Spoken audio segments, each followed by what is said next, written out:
chanté ce chant-là des dizaines de fois et là, j'ai été un petit peu surpris que c'était un chant pour moi-même. C'était un chant pour des individus. Parle-moi, Seigneur, donne-moi. Et bien sûr, il faut s'unir, puis quand il y a 30 personnes qui disent « Donne-moi, parle-moi », ça veut dire « Parle-nous, donne-nous », parce que nous sommes tous ensemble comme peuple de Dieu devant notre Seigneur. Et pour montrer que nous sommes tous ensemble, nous allons avoir un texte du prophète Agé qui montre que nous avons besoin d'être ensemble, parce que nous sommes dans la même besogne, en train de construire quelque chose. C'est pas comme chacun construit son petit château de sable sur la plage. Nous sommes en train de construire un immense bâtiment, et c'est pas directement pour nous. C'est pour celui qui veut habiter ce bâtiment. Fait que prions d'abord. Oui, Seigneur, comme nous venons de le chanter, donne-nous ton esprit. Parle-nous, Seigneur, et que ta parole fasse son effet dans nos vies, dans ton peuple. Et ça veut dire que quand on pense avoir fini d'écouter ta parole, ton travail se continue dans ton peuple. Parce que toi, tu continues ton travail jusque dans l'Apocalypse et pour l'éternité. Construire un peuple où Jésus habite, plein de lumière, un peuple qui te ressemble. Je serai votre Dieu, vous serez mon peuple. Viens faire ce travail en Jésus. Amen. Est-ce que j'ai donné le numéro de page pour le prophète Agé? J'espère que vous l'avez parce que... OK, il est là? OK. Parce que quand on ne l'a pas, bonne chance pour trouver Agé. Vous savez, c'est 3 pages dans la Bible. Il a vécu peut-être longtemps, mais il a écrit 3 pages. Ça fait que nous sommes dans Agé chapitre 2, 9 versets. Et c'est la suite d'un texte qu'on a fait il y a quelques semaines. Le 21e jour du 7e mois, la parole de l'Éternel fut révélée par l'intermédiaire du prophète Agé. Parle au gouverneur de Juda, Zorobabel, fils de Shealtiel, au grand prêtre Josué, fils de Jatsadak, et au reste du peuple. Dis-leur, quel est parmi vous le survivant qui a vu ce temple dans sa gloire première? Et comment le voyez-vous maintenant? Tel qu'il est, ne paraît-il pas comme rien à vos yeux? Maintenant, fortifie-toi, Zorobabel, déclare l'Éternel. Fortifie-toi, Josué, fils de Jotsadak, grand prêtre. Fortifie-toi, peuple entier du pays, déclare l'Éternel, et travaillez, car je suis moi-même avec vous, déclare l'Éternel, le Maître de l'univers. Conformément à l'engagement que j'ai conclu avec vous quand vous êtes sortis d'Égypte, mon esprit est au milieu de vous. N'ayez pas peur. En effet, voici ce que dit l'Éternel, le Maître de l'univers. Une fois encore, et dans peu de temps, je ferai trembler le ciel et la terre, la mer et le sec. Je ferai trembler toutes les nations, les trésors de toutes les nations afflueront. Et je remplirai de gloire ce temple, dit l'Éternel, le Maître de l'univers. L'argent m'appartient, l'or m'appartient, déclare l'Éternel, le Maître de l'univers. La gloire de ce dernier temple sera plus grande que celle du premier, dit l'Éternel, le Maître de l'univers. Et c'est dans ce lieu que je donnerai la paix, déclare l'Éternel, le Maître de l'univers.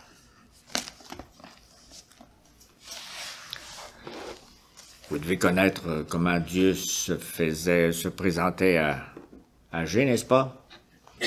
On l'a dit tellement de fois. L'Éternel, le Maître de l'univers. À certains moments, il y a besoin de se présenter comme le seul Maître de tout.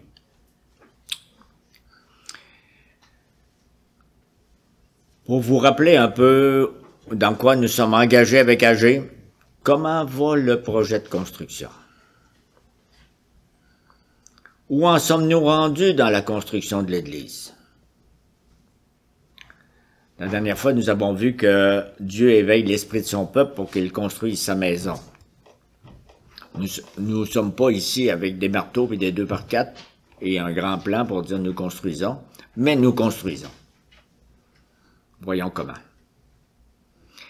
Le Seigneur Jésus bâtit son Église et il le fait en se servant de nous. Ça, je vous apprends rien. Hein? Il nous a confié le travail de bâtir son Église. Construire, c'est pas toujours facile. Parfois, nous manquons d'énergie, les circonstances peuvent être difficiles, il nous manque les ressources, ou peut-être nous ne nous sentons pas à la hauteur de la tâche. Je pense qu'on n'a pas besoin d'explication là-dessus. Alors Dieu vient fortifier ses enfants. Il nous donne l'encouragement dont nous avons besoin pour continuer à bâtir. Fortifiez-vous et travaillez à bâtir. Le message de ce matin. Oui, Dieu fortifie son peuple pour qu'il continue de construire sa maison.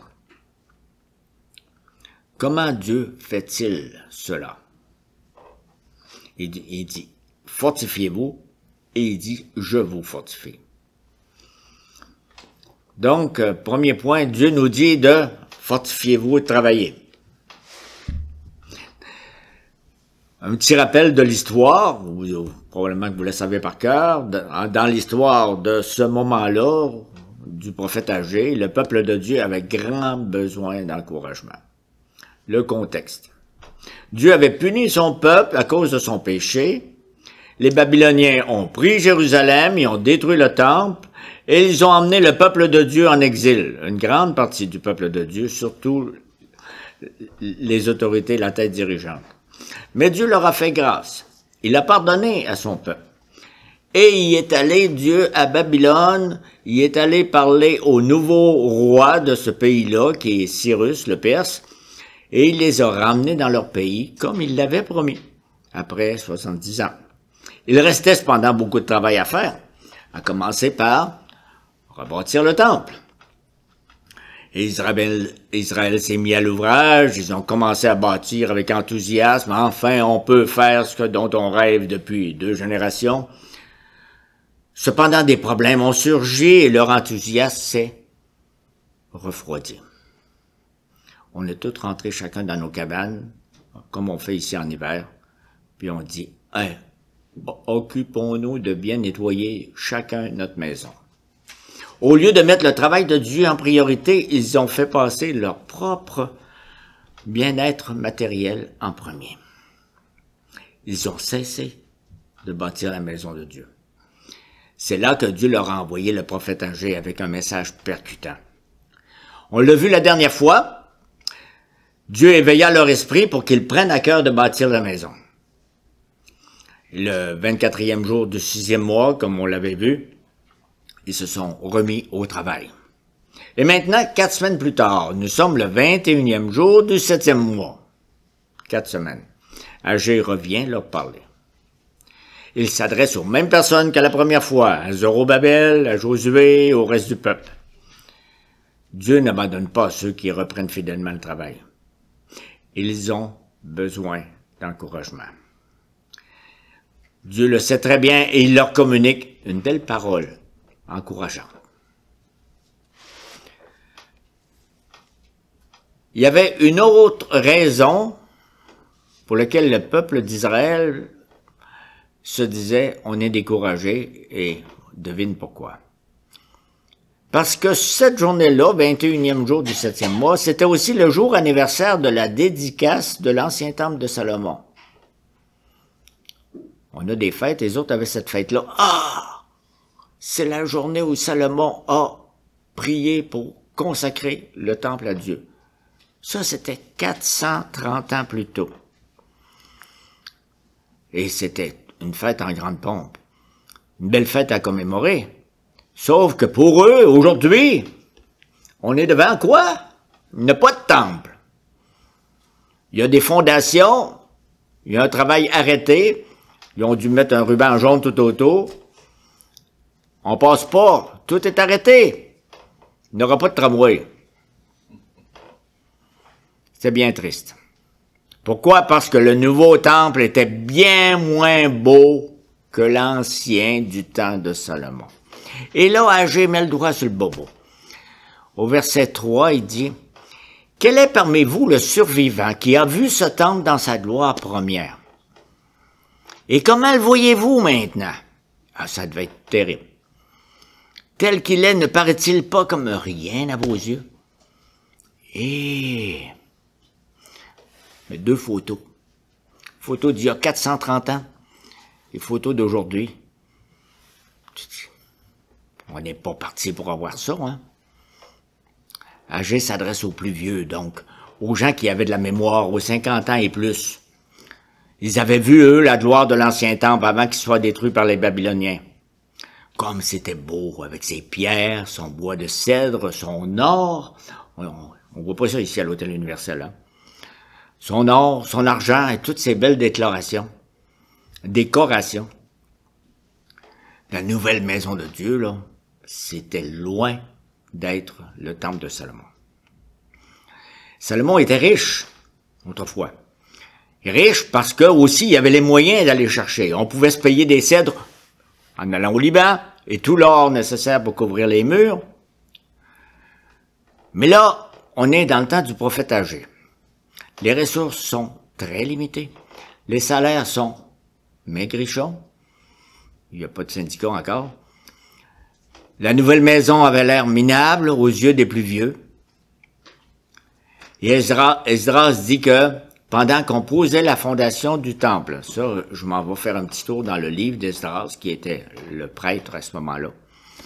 Pendant qu'on posait la fondation du temple, les jeunes étaient tout emballés, ils criaient de joie, « Ah, on va l'avoir », et les vieux pleuraient tout haut. Pourquoi? Les vieux avaient une mémoire que les jeunes n'avaient pas. Faisait pitié les premières pierres posées par rapport à la gloire du temple d'il y a 430 ans. Ils avaient l'impression que leur travail ne valait pas grand-chose, que c'était insignifiant. Le premier temple était beaucoup plus impressionnant. Ils avaient la nostalgie du passé. Ils étaient tentés de tout laisser tomber, de ranger leur marteau et de pleurer. Nostalgie du passé, vous connaissez ça? C'est tellement tentant de faire des comparaisons. Les plus âgés parlent du bon vieux temps. Et plus il est loin, plus il est bon.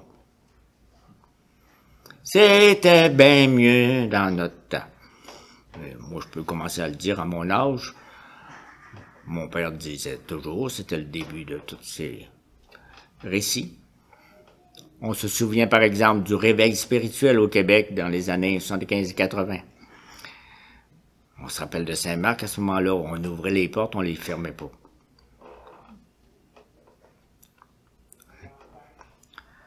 L'évangélisation portait fruit ces années-là, il y avait des conversions. Aujourd'hui, les choses ont changé. Au début de l'Église, nous étions zélés, maintenant c'est différent. Le sage répond, je prends un extrait de l'Ecclésiaste chapitre 7, ne dit pas comment se fait-il que les jours passés aient été meilleurs que ceux-ci, car ce n'est pas la sagesse qui te pousse à demander cela.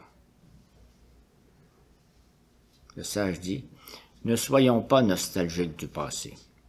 Ça communique l'idée que le travail fait pour Dieu aujourd'hui vaut pas grand-chose, ou que les conditions pour servir sont bien pires que ce que nous avons déjà connu. Ça parle pas de notre Dieu. Ça parle de nos vieux films. Dieu nous donne un travail à faire. Il nous demande encore de construire sa maison, c'est-à-dire son Église qu'il rassemble. Il nous demande d'annoncer l'Évangile, de faire des disciples, d'instruire nos enfants dans la parole de Dieu, d'incorporer de nouvelles personnes qui viendront adorer Dieu avec nous. Bref, il nous demande de construire son Église. Quel beau et grand travail.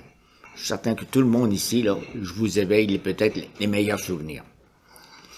Pourtant, comme c'est facile de se décourager. Hein? on pense qu'on n'a pas les ressources nécessaires et qu'on n'arrivera jamais à faire quelque chose de vraiment beau et solide pour le Seigneur. Il est facile de se comparer aux autres dans le passé ou à d'autres églises mieux établies ailleurs, ou à des frères et sœurs dans l'Église qui semblent plus talentueux. Je n'ai pas besoin de vous donner d'exemple. Quand on se compare, on est tenté de dire « Ma contribution est bien maigre, ça vaut pas grand-chose. » Eh bien non, l'Église est avant tout l'œuvre du Seigneur Jésus, c'est lui qui bâtit sa maison à travers notre service. Nous avons besoin d'entendre le prophète Agé. Fortifie-toi, travaille. Belle exhortation, toute simple et percutante. Et Agé la répète 3 fois. Fortifie-toi, Zorobabel. Fortifie-toi, Josué. Fortifie-toi, peuple du pays tout entier. Il adresse à Zorobabel, à Josué et les dirigeants. Les dirigeants spirituels ont besoin des premiers d'être fortifiés, puisqu'ils doivent donner l'exemple et guider le peuple. Mais tout le peuple est impliqué dans le travail. Chacun a son importance et donc tout le peuple a besoin d'être fortifié et de travailler pour pouvoir avancer ensemble à la construction. Cette parole est encore bonne pour nous, aujourd'hui, pour les anciens, pour moi-même, pour nous tous. Ne baissons pas les bras. Agé me parle à moi. Si j'ose vous parler, c'est que je suis pas mieux que les anciens du temps d'Agé. Ne baissons pas les bras, ne soyons pas négligents, ne rangeons pas nos marteaux, soyons forts et travaillons. Bon, vous direz, c'est bien facile aujourd'hui à 10h30 durant le temps du culte de dire fortifiez-vous et travaillez. C'est moins facile à faire. Quelles sont les raisons d'être fort et de travailler? Agé nous en donne une raison excellente. Partie 2, Dieu nous assure que c'est lui qui fait tout. Ça, souvent, les gens prennent ça comme c'est un paradoxe. Pourquoi je dois tout faire, puis que Dieu fait tout? Agé communique une belle parole. « Car je suis moi-même avec vous, déclare l'Éternel, le Maître de l'univers, verset 4. » Quelle belle parole encourageante. Et si souvent dans la Bible, Dieu dit à son peuple, « Je suis avec vous. » Vous avez certainement des bonnes mémoires de ça. Moïse, à Josué, à David, à Salomon. Et je pourrais continuer à parler assez longtemps de tous les autres. Et à chaque fois, c'était pour les encourager. En réalité, tous les gens ici qui sont soit parents ou qui s'occupent d'enfants ont déjà dit ça. Vas-y, t'es capable, je suis là. Dieu est présent partout, bien sûr, mais quand il promet d'être avec nous, c'est plus que de dire « Dieu est partout ». Il promet d'agir en notre faveur, de nous délivrer, de nous conduire, de nous protéger, comme il l'avait fait en Égypte. Quand Moïse dit « Non, j'irai pas », Dieu dit « Je vais être avec toi ». Qu'est-ce qu'il a fait, Dieu? Rappelons-nous ça. Et Agé s'en souvient parce qu'il nous dit au verset 5, « Je suis avec vous, conformément à l'engagement que j'ai conclu avec vous quand vous êtes sortis d'Égypte. » C'est bon de retourner voir qu'est-ce qui s'est passé là-bas. Les Israélites ne sont pas sortis de l'Égypte de leur propre force, rappelez-vous. C'est Dieu qui les avait délivrés, conduits, protégés. Et il avait fait plus, il les avait conduits au Sinaï pour faire alliance avec eux.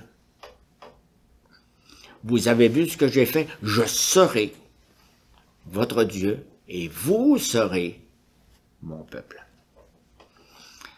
Cette promesse est restée la même au temps du prophète Agé. Et les bâtisseurs à Jérusalem devaient s'en souvenir.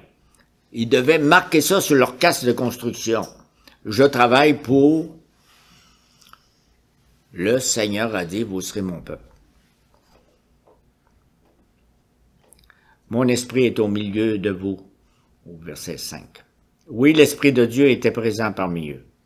Et c'est pour ça qu'on ajoute, n'ayez pas peur. N'ayez pas peur. Et là, on pourrait faire une longue liste de quelles sont les peurs. Une telle promesse avait de quoi les rendre forts, pour qu'ils soient rendus capables de faire le travail et bâtir sa maison. J'en ferai pas de sermon sur « N'ayez pas peur ».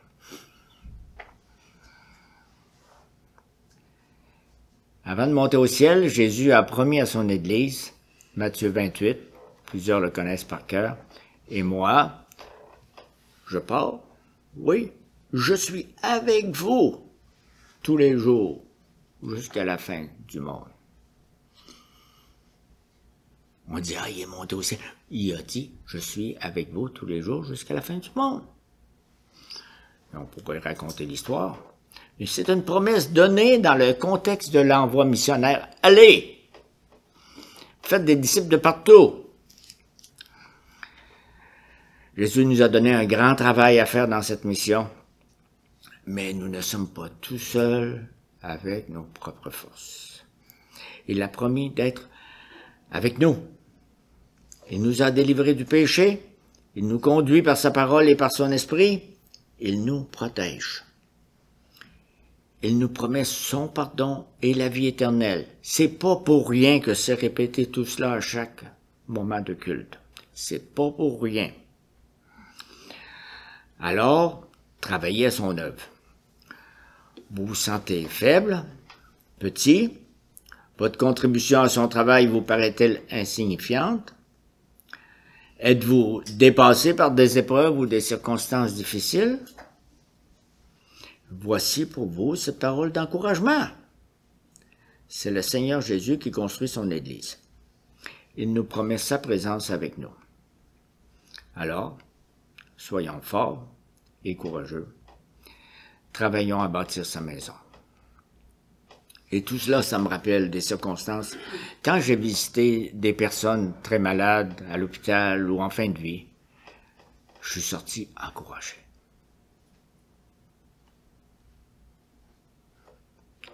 C'est peut-être difficile à comprendre, mais on pense qu'on est faible et qu'on n'a rien. Mais quand on voit une personne qui a moins que nous, puis qui reçoit plus, elle s'appuie sur plus que nous. Ah! Dieu est au travail. Dieu est avec elle. Puis je vous encourage à rencontrer des personnes comme elle. Et troisièmement, Dieu ajoute quelque chose à sa promesse. Il nous promet qu'il va le faire merveilleusement. Aux petits vieux qui disent « c'était bien mieux avant », Dieu leur parle ici. Je vais relire les versets 6 à 9 de Agé. En effet, voici ce que dit l'Éternel, le Maître de l'univers. Une fois encore et dans peu de temps, je ferai trembler le ciel et la terre, la mer et le sec. Je ferai trembler toutes les nations. Les trésors de toutes les nations afflueront et je remplirai de gloire ce temple, dit l'Éternel, le Maître de l'univers. L'argent m'appartient, l'or m'appartient, déclare l'Éternel, le Maître de l'univers. La gloire de ce dernier temple sera plus grande que celle du premier, dit l'Éternel, le Maître de l'univers. Et c'est dans ce lieu que je donnerai la paix, déclare l'Éternel, le Maître de l'univers.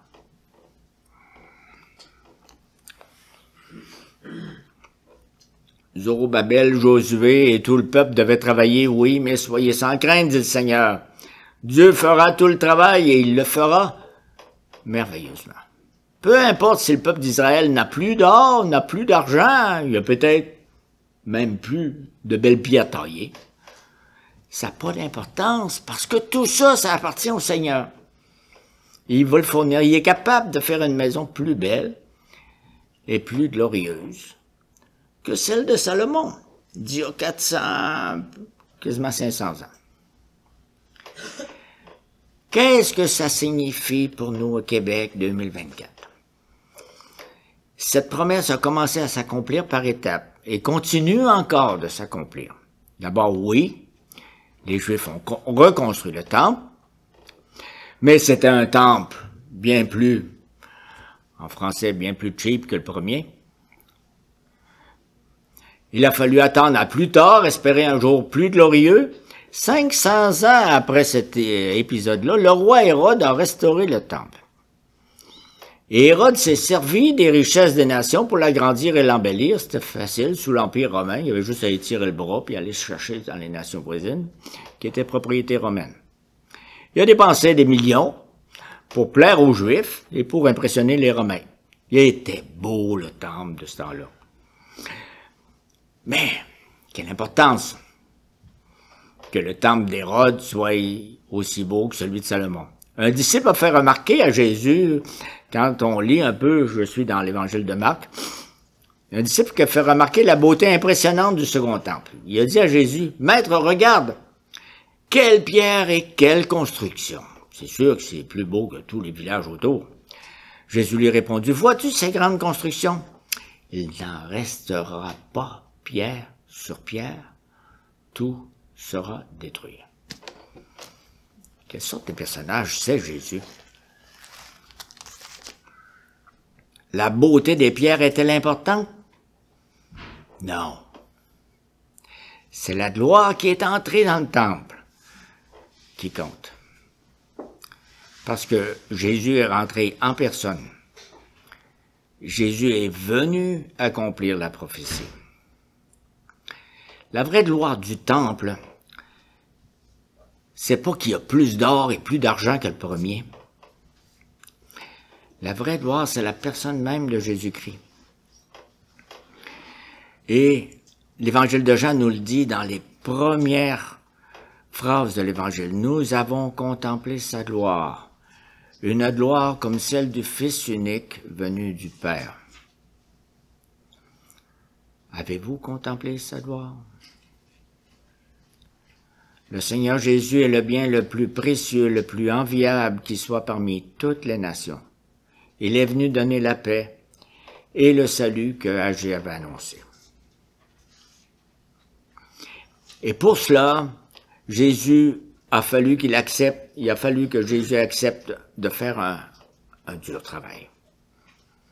Comment il a fait la construction? Il a permis que le temple de son corps soit détruit. Il s'est offert un sacrifice sur la croix pour expier tous nos péchés. Et même une fois mort, il s'est remis au travail. Il a rebâti le temple de son corps en 3 jours, comme nous l'avons lu tantôt au chapitre 2 de l'Évangile de Jean. Il a rebâti le temple de son corps en 3 jours, et il a dit, détruisez ce temple, et en 3 jours, je le relèverai. Et les Juifs dirent, il a fallu 46 ans pour construire ce temple, et toi, en 3 jours, tu le relèverais. Et lui parlait du temple de son corps, exactement comme il l'avait annoncé. Et c'est ce temple-là qui est ici maintenant, présent parmi nous. Il l'a fait sans l'aide de personne, uniquement par le Saint-Esprit. Il est ressuscité par la toute-puissance de l'Esprit Saint. C'est un encouragement, ça. Quelle victoire! Ensuite, il est monté au ciel. Puis il ne s'est pas installé en train d'attendre qu'il se passe quelque chose. Il a envoyé l'Esprit Saint. Ça, vous le savez, hein? Ça, vous l'avez vu passer. Ça, vous avez goûté sa présence et son travail de construction en vous. Donc, on n'a plus besoin de temple à Jérusalem. Le temple de Pierre n'a pas besoin d'être reconstruit. Chantier arrêté. On n'a plus besoin d'aller chercher de l'or ailleurs. Et la maison de Dieu aujourd'hui est bien plus belle et plus glorieuse que les souvenirs qu'on a du temple de Salomon. Parce que le temple du Saint-Esprit, plusieurs pourraient le dire ici avec expérience, c'est nous, son Église. L'apôtre Paul le répète à ses frères et sœurs corinthiens, « Ne savez-vous pas que vous êtes le temple de Dieu et que l'Esprit de Dieu habite en vous? » Et il le dit à une autre place, au chapitre 6 du même épître, « Ne le savez-vous pas? Votre corps est le temple du Saint-Esprit qui est en vous et que vous avez reçu de Dieu. Vous ne vous appartenez pas à vous-même. » Ah ah, ça c'est une autre affaire. Quand Jésus est rentré dans le temple et dit « Je fais le ménage », qu'est-ce qu'il a dit? « Ne faites pas de ma maison ce que vous êtes en train de faire. » Le Seigneur Jésus rassemble son Église de toutes les nations et il n'a pas fini de la bâtir. C'est un projet en construction. Je pense qu'on devrait donner ça à chaque nouveau membre qui arrive. Un chapeau dur. Un chapeau de travailleur de la construction. Bienvenue sur le chantier. C'est un projet en construction. L'Église est encore imparfaite. Je ne vous ferai pas de discours non plus. Incomplète. Je pense que vous êtes d'accord. Il nous a donné son esprit pour nous permettre de bâtir avec lui par sa force toute puissante. Et un jour, Jésus-Christ reviendra. La prophétie sera finalement accomplie, perfection. Et l'auteur de l'Épître aux Hébreux, il se sert des paroles du prophète Agé quand il dit au Hébreux chapitre 12, « Une fois encore, je fais trembler non seulement la terre, mais aussi le ciel. » Et ce sera le jour du grand jugement. Encore une fois, la terre tremblera. Et pas seulement la terre, mais le ciel aussi. L'univers tout entier va trembler. Parce que tout l'univers est sa construction. Et lui, il est le constructeur, le créateur. Tout s'écroulera. Même les plus belles constructions humaines, les plus hautes tours que vous voyez là, quand vous ouvrez votre ordinateur, là, la photo d'après, là, ça ne sera pas là. Mais il y aura une gloire. Sauf le royaume de Dieu, qui, lui, va rester inébranlable. La maison de Dieu sera là, solide et complète, avec nous. Toute son Église sera enfin rassemblée pour célébrer ensemble sa gloire. Vous l'avez lu, l'Apocalypse, n'est-ce pas? Il n'y aura plus de temple. C'est ce qu'on a lu tantôt dans le chapitre 21. Car le Seigneur Dieu Tout-Puissant est son temple, ainsi que l'agneau. Et un autre passage de l'Apocalypse 21, il habitera avec nous, et nous serons son peuple, et il sera avec nous pour toujours. J'ai entendu une voix forte venant du ciel qui disait, « Voici le tabernacle de Dieu parmi les hommes. Il habitera avec eux, ils seront son peuple, et Dieu lui-même sera avec eux, il sera leur Dieu. » Enfin, la gloire de sa maison paraîtra dans toute sa splendeur. C'est Dieu qui le fait, et il le fera à merveille. Et vous savez pourquoi que Dieu nous a tout dit ça, des choses de, on dit, la fin des temps ou l'autre temps, des paroles d'Apocalypse. Pourquoi? C'est que quand on travaille avec notre chapeau dur et notre marteau, on a besoin de voir les plans des fois. À quoi ça va ressembler le jour où on va couper le ruban? Il faut aller lire l'Apocalypse.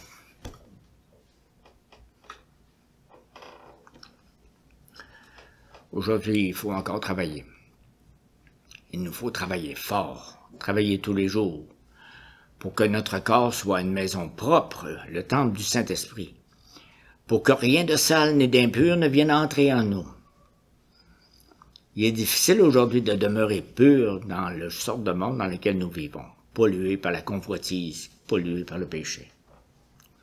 Il faut travailler fort tous les jours pour que rien de sale ni d'impur ne vienne contaminer l'Église.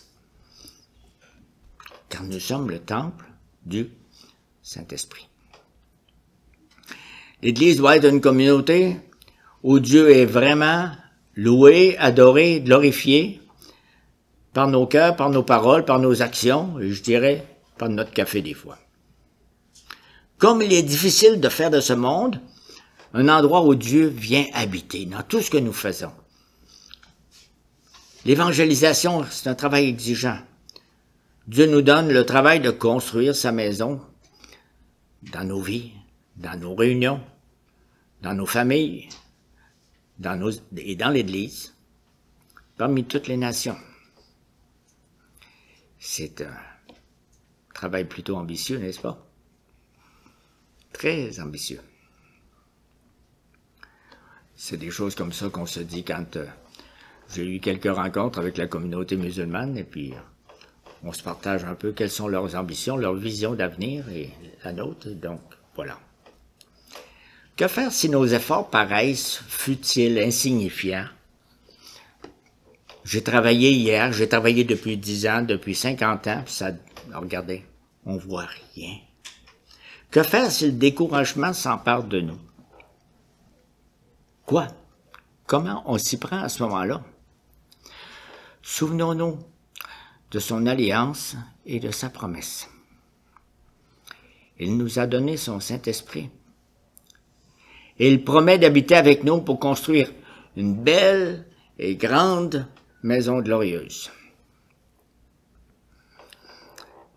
C'était les deux impératifs du début. Fortifie-toi, travaille, ne crains pas. Un jour, le Dieu Tout-Puissant viendra faire trembler l'univers. Il établira son royaume. Son Église sera toute rassemblée autour de lui, sans qu'il manque un seul de ses élus. Enfin, son projet de construction sera terminé. On va être là pour chanter quand quelqu'un va couper le ruban. Tout ce qui est temporaire aura disparu et Dieu habitera avec son peuple pour toujours. Il n'y aura plus de fête du jour de l'an. Sa maison sera parfaite et glorieuse. Vous regardez autour de vous et en vous, oh, ça ne ressemble pas à ça. Regardez dans l'Alliance. Il a dit que ça serait ça. Soyons forts et travaillons à bâtir sa maison. C'est Dieu qui bâtit. Il bâtit merveilleusement.